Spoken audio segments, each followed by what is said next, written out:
Sino ba yan? Iniinom mo ba yan? Oo. Ha? Yan ba yung nabibili sa akin? Ninong Willie? Ha?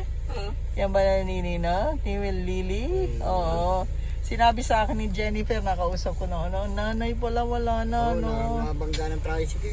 Loko-loko naman, no? Salbahe yung tricycle driver na yun. Oo, ilang taon nang, bago namatay? Ito nga lang, taon na to. Oo. March. Oo, pero kuan, ilang, 73 na siya. 73. Mm.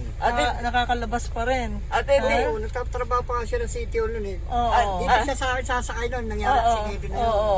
Nako. ate, pero ate, hindi na ako Talaga bumibili naman, kay Ninong oo. Luwili, ate. Oo. Pero yung mamang wala na. Napagpiyansa, pero Oo. diretso pa rin ang kaso. Oo. Ate, di ba, hindi Oh, na... pero kung matibay naman ang ebidensya, di ba? Ate, di ba, hindi na ako bumibili kay Ninong Luwili, ate. Ganyan talaga, Diyos ka. Hindi, Ninong Willie, siya ba iniinom mo? Oo, ate. Sige na, sige, bye-bye. Bye. Bye!